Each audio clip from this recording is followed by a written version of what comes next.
Student, तो क्या हाल है? खैरियत से हैं सभी? ठीक है।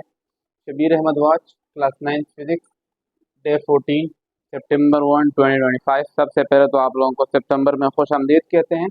और क्लास 9 की फिजिक्स हमने शुरू की थी और ब्रांचेज ऑफ फिजिक्स पे बात हो रही थी। ठीक है।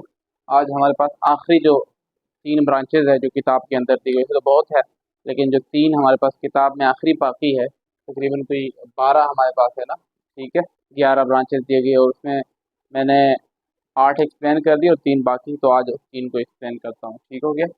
ब्रांचेज ऑफ फिजिक्स में 9वें नंबर पे आती है पार्टिकल फिजिक्स। पार्टिकल फिजिक्स को जब हम वो करते हैं, पढ़ते हैं, तो पार्टिकल का लफ्ज़ सुनते ही हमारा जहन जाता है particle, tiny particle, smallest particle, छोटे छोटे ज़र्रात की तरफ। अब छोटे ज़र्रात कौन कौन से, इसके बारे में बात होती है। Definition: the study of tiny particle. Tiny particle कहते हैं छोटे पार्टिकल, स्मॉलेस्ट पार्टिकल। ठीक हो गया। That make matter radiation is called particle physics. Physics की वो ब्रांच जिसमें हम टीनी पार्टिकल को स्टडी करते हैं। टीनी पार्टिकल क्या है? सिंपली, वैसे जनरली तो हम जब एटम शुरू में डिस्कवर हुआ तो उसको हमने स्मॉलेस्ट पार्टिकल, लेकिन एटम से भी छोटे ज़र्रात है, उन्हीं ज़र्रात का जब हम मुताला करते हैं जिनसे मैटर बना हुआ है और रेडिएशन बने, शुआएं बनी हुई है। ठीक हो गया। इसको हम पार्टिकल फिजिक्स कहते हैं। अब वो छोटे छोटे पार्टिकल कौन कौन से हैं? तो वो हमारे पास क्वार्क है, लेप्टॉन है, फोटोन है। ठीक हो, ये सारे हमारे पास टीनी पार्टिकल्स है, छोटे छोटे पार्टिकल है। ठीक हो गया। फिर नीचे पॉइंट में मैंने बात दी गई है, बात दी हुई है कि anything in the universe are made of these particle.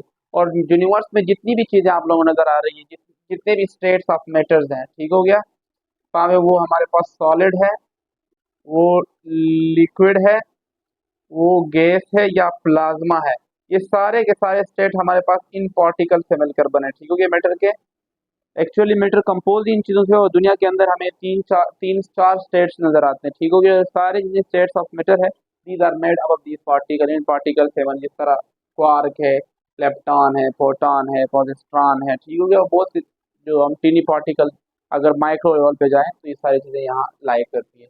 उसके बाद हमारे पास कॉस्मोलॉजी एंड एस्ट्रोफिजिक्स है। तो कॉस्मोलॉजी का लफ्ज़ तो आप लोगों ने सुना होगा, एस्ट्रो का नाम भी सुना होगा, दोनों सेम ही टर्मिनोलॉजीज है। ठीक हो गया। इसमें हम पढ़ते क्या है? ठीक हो गया। तो इसकी डेफिनेशन में लिखी: the study of origin, structure and future of the universe. इसमें हम 3 चीज़ें स्टडी करते हैं। ठीक हो गया। एक तो हम स्टडी करते हैं इसमें ओरिजिन को। ओरिजिन का मतलब स्टार्टिंग पॉइंट, बिगिनिंग, कि भाई ज़मीन, ये जो यूनिवर्स पैदा हुई, इसका ओरिजिन कहाँ है। ठीक हो गया।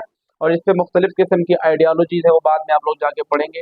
स्ट्रक्चर ऑफ द यूनिवर्स पढ़ते हैं, यूनिवर्स के स्ट्रक्चर, उसकी शक्ल पढ़ते हैं। And future of the universe. ठीक हो गया। यानी फ्यूचर ऑफ द यूनिवर्स यानी यूनिवर्स की एंडिंग।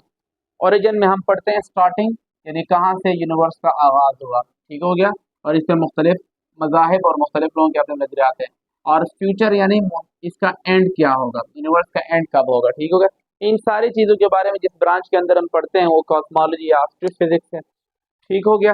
अब इसकी एग्जांपल क्या है? गैलेक्सीज के बारे में हम पढ़ते हैं, स्टार्स के बारे में पढ़ते हैं, या हम ब्लैक होल्स के बारे में पढ़ते हैं, पैराडॉक्सेस जो होते हैं। ठीक हो गया। आप लोग छोटे लेवल लाइन पे छोटा है तो हम सिंपल सरफेस सरफेस पे वही रहेंगे। ठीक हो गया। इसमें इंपॉर्टेंट पॉइंट ये है कि इट एक्सप्लेन, ये जो ब्रांच है एक्सप्लेन करती है हाउ यूनिवर्स बिगेन, यूनिवर्स कब बिगेन हुआ, यूनिवर्स का आगाज कब हुआ, and how it may and, और ये कब एंड होगा, इसकी एंडिंग पॉइंट क्या होगी। इन सारी चीज़ों के बारे में हम जो है ना पढ़ते हैं एस्ट्रोफिजिक्स या कॉस्मोलॉजी के अंदर। ठीक हो गया।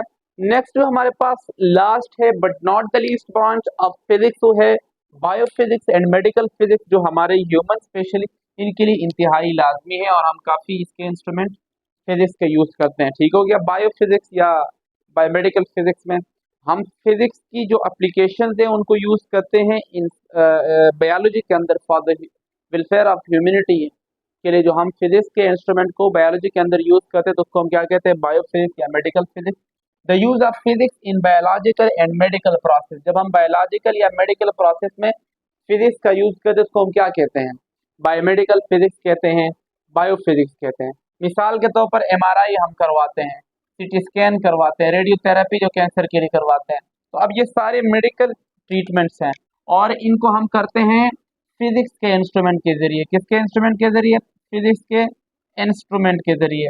तो इसको फिर हम क्या कहते हैं? बायोफिजिक्स कहते हैं या बायोमेडिकल फिजिक्स कहते हैं। ठीक हो गया।